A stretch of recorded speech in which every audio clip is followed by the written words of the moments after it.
کہ بہنوں اور بیٹیوں کو عید ذرا وقت پہ دے آنا، وقت پہ دے آنا۔ وجہ اس کی پتہ کیا ہے؟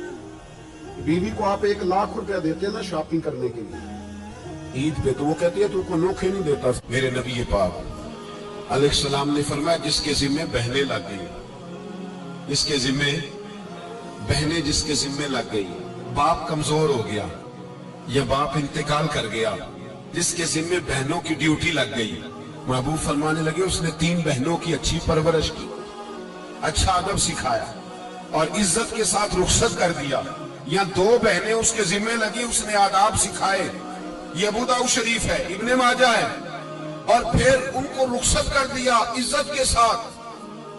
پھر ایک مقام پہ فرمایا چلو ایک بہن ہی اس کے ذمہ لگی تھی، اس نے ادب سکھائے، آداب سکھائے، عزت سے رخصت کیا، حضور کیا ملے گا؟ فرمایا باقی نیکیوں والوں کو ثواب ملے گا، جو بہنوں کا بوجھ اٹھائے گا جس طرح میری 2 انگلیاں جڑی ہوئی ہیں اس طرح میرے ساتھ جڑ کے جنت میں داخل ہو جائے گا۔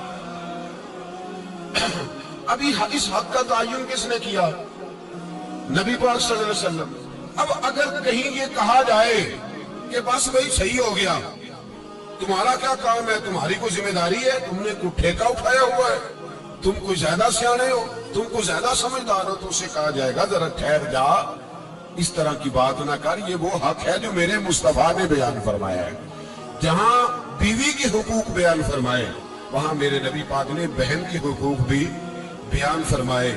دیکھیے نا جناب ام ہانی حضرت علی کی سگی ہمشیرہ تھی، نبی پاک صلی اللہ علیہ وسلم کی چچا زاد بہن تھی، پر اللہ کے رسول ہمیشہ انہیں تحفے بھیجا کرتے، ان سے محبت فرماتے، ان کے بچوں کے ساتھ پیار کرتے۔ فرمایا علی کی بہن نہیں، یہ میری بھی بہن ہے۔ کیا لوگوں کو تاریخ کی وہ بات یاد نہیں؟ آج میں نے دیکھا ہے بھائی کے پاس شاہ خرچیوں کے لیے بڑے پیسے ہوتے ہیں، بھائی کے پاس بڑا سرمایہ ہے، جب شاہ خرچیاں کرنی ہو، سال کے بعد 2-3 چکر کاغان نران کے بھی لگانے ہو تو اس کے پاس روپیہ ہے، پیسہ ہے، اور اگر اس کی اماں کہہ دے کہ بیٹا عید کا موقع ہے کوئی پرانا جوڑا ہی اٹھا کے بہن کو دے آؤ، تو کہتا اماں حالات بڑے سخت ہے، اب میں تمہیں کیا بتاؤں۔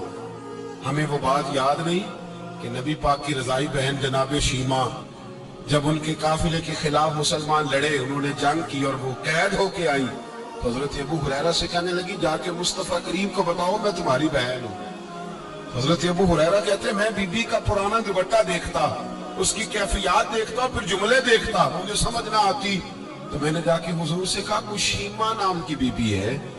تو کہتے ہیں ابھی میں نے جملے بھی پورے ادا نہیں کیے، نبی پاک ممبر سے اٹھ کے کھڑے ہو گئے اور رسول پاک کی چادر مبارک ممبر پہ رہ گئی، محبوب اٹھ کے گئے اور پھر جناب شیمہ کو گھر لے گئے اور پھر فرمایا عائشہ کو بلاؤ، فاطمہ کو بلاؤ، سودا رفسہ کو بلاؤ، ان سب سے کہو آؤ دیکھو میری بہن میرے گھر میں آئی۔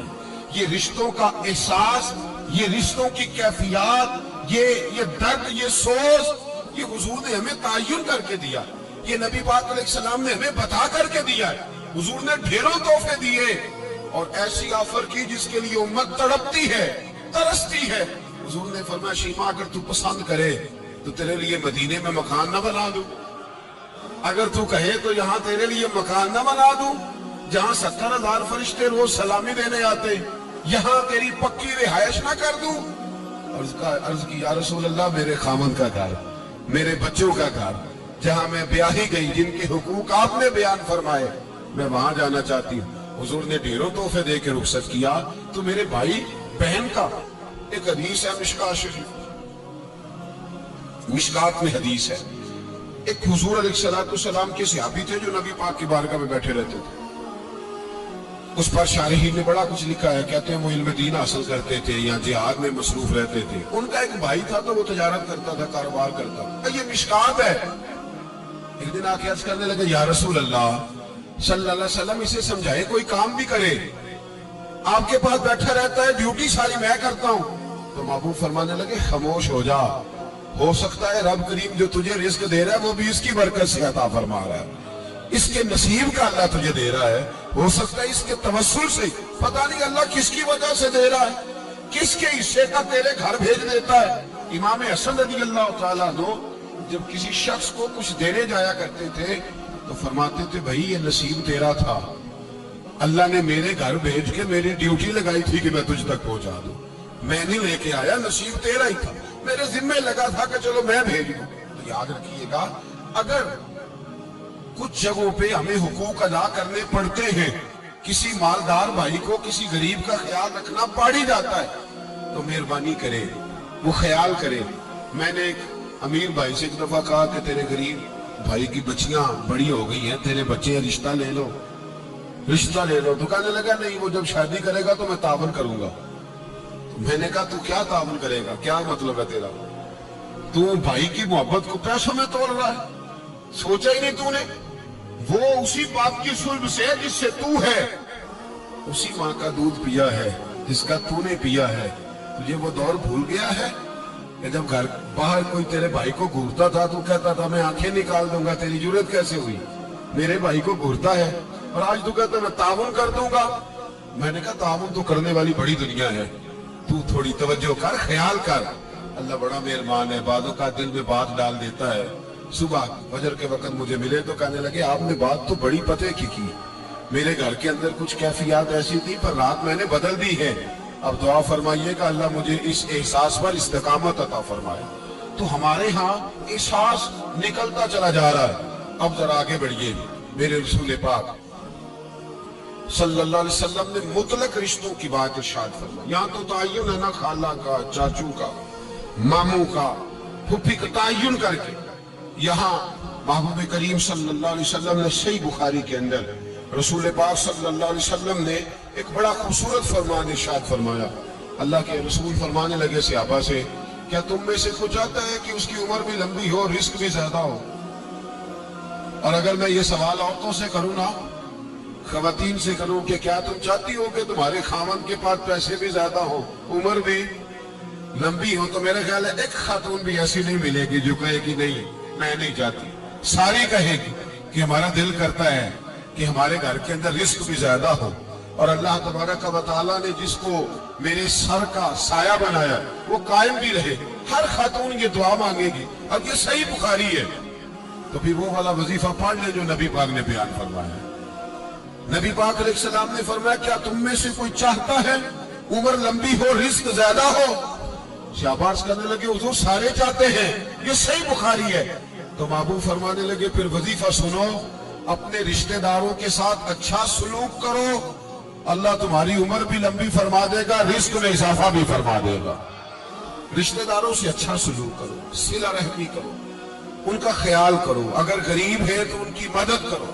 اگر کسی جگہ تمہاری ڈھارس کی انہیں ضرورت ہے تو ان کی ڈھارس بندھاؤ, تھوڑا آگے بڑھو, ان کے ساتھ تھوڑے رشتوں کو نبھاؤ. تم تو صرف ایک رشتہ دار کی حوصلہ افزائی کرو گے, بیمار ہوگا تو تیمارداری کرو گے, کسی تکلیف میں جا کے اس کی دلجوئی کرو گے, اللہ تمہیں اس کا انعام یہ دے گا کہ رب تبارک و تعالیٰ تمہارے رزق میں بھی اضافہ فرما دے گا اور تمہاری عمر کو بھی لمبا فرما دے گا. اب ہمارے یہاں ہوتا یہ ہے کہ لوگ کہتے ہیں نہیں میرا رشتہ دار سخت بہت ہے, بڑا سخت ہے. دنیا میں سب سے سخت رشتہ دار میرے نبی پاک کو ملے تھے.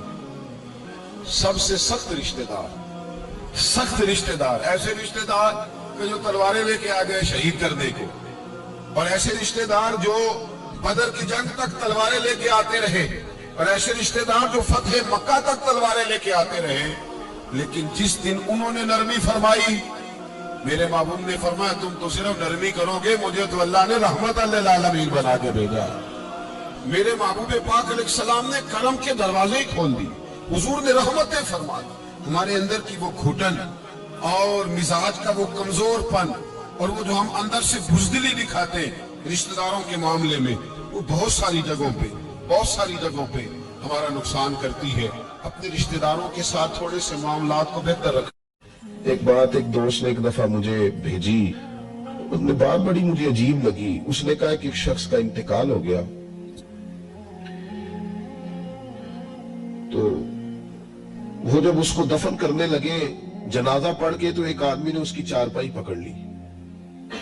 اس نے کہا اس نے میرا 45 لاکھ روپیہ دینا ہے, پہلے پیسے دو گے پھر دفن کرنے دوں گا, پیسے دے دو دفن کر لو. زور سے پکڑی. اب رش ہے, 3 بیٹے بھی تھے تو جائیداد بھی تھی, سارا کچھ تھا. ان 3 بیٹوں سے لوگوں نے کہا کہ تیرے ابے کو دفن نہیں کرنے دے رہا, شور ہے. تو اور وہ بندہ بھی وہ تھا جو بڑا قریبی تھا اس کا، اس کے والد کا پارٹنر تھا، تعلقات تھے. تو اس نے کہا کہ پہلے پیسے دو پھر دفن کرنے دوں گا. اب وہ 3 بیٹے کہنے لگے کدھر سے پیسے دیں، 45 لاکھ ہی کہہ دیا ہے، ہمیں تو ابا نے کوئی نہیں بتایا، حالانکہ جائیدادیں ہیں، مکان ہے، سارا کچھ ہے، تو بھئی ہم کدھر سے دیں؟ تھوڑے 2-4 لاکھ کی ٹھیک ہے، وہ تھوڑا سا کرے نرم رویے کو تو ہم کرتے ہیں، شور تو ہے، لیکن کدھر سے دیں 45 لاکھ؟ جب بات بہت تیز ہو گئی، شور ہو گیا، وہ انسان مجنون بن کے اس نے چارپائی تھامی ہوئی ہے، کہتا نہیں پہلے پیسے دو گے پھر دفن کرنے دوں گا. 3 بیٹے تھے تو ایک بیٹی بھی تھی. بیٹی کو گھر میں پیغام گیا کہ تیرے ابا کو دفن نہیں ہونے دیتے.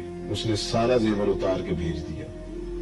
اس نے کہا اس چچا سے کہو میرے ابا کے اس دوست سے جس نے قرضہ لینا ہے کہ یہ رکھ لے اور میں تھوڑے تھوڑے کر کے پیسے لوٹا دیتی ہوں، پر میرے باپ کو مرنے کے بعد یوں رسوا نہ کرے، اس کو دفن تو ہونے دے، میں ایک پائی دے دوں گی، میرا وعدہ رہا.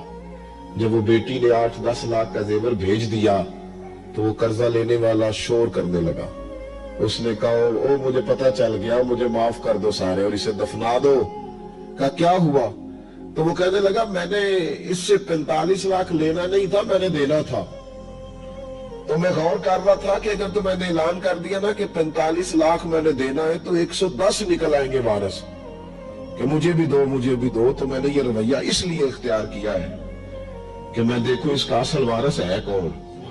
اصل وارث وہ بیٹی ہے جس نے اپنے کانوں سے بندے بھی اتار کے بھیج دیے اور جس نے اپنے وہ شادی والے دن پہننے والے زیورات پہلی رات کا وہ اس نے زیور بھی سارا اتار کے دے دیا. اس نے کہا کہ باپ کا کفن میلا ہو جائے. تو اصل وارث بچی ہے. اس نے کہا اس نے مجھے وصیت کی تھی ہر ایک کو نہ دے دینا، میرے اصل وارث کو دینا، تو مجھے اصل وارث مل گیا ہے، اب میں کسی اور کا نہیں دوں گا، اس بیٹی کو دوں گا جس نے باپ کے لیے قربانی دی. تو یاد رکھے جنالی تو پاپ کمائے ہو کتھے نہیں تیرے کر دے. تو اس لین دین کے معاملات اپنے صاف ستھرے رکھے، ان کے اندر کسی قسم کی وہ چیز نہ پیدا کرے کہ جو ہمارے لیے بڑی باعث پریشانی بن رہے. تو میں یہ سمجھانا چاہ رہا ہوں آپ حضرات کو، اپنے بھی بھائیوں کو، دوستوں کو، کہ کوشش فرمائے کہ آپ یہ یاد رکھے.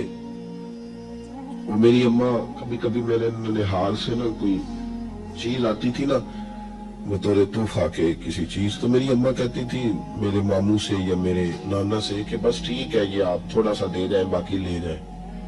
تو کہتے نہیں رکھ لیں. تو اماں کہا کرتی تھی کہ اپنے گھر سے بندہ کھائے تو پھر ہی پوری پڑتی ہے، کوئی دے گا تو کیا اس میں کتنی دیر ایک دن بندہ کھا لے گا. وہ کہا کرتی تھی کہ اگر پورا کرنا ہے نا خرچہ تو بندہ اپنی کمائی سے ہی پورا کرے تو پورا ہوتا ہے. اگر کسی کے 10,000 سے آپ سمجھتے ہیں کوئی فائدہ ہوگا تو کچھ نہیں ہوتا. آپ کے دست و بازو جو ہمت کر کے لائیں گے اسی سے گزارا ہوگا.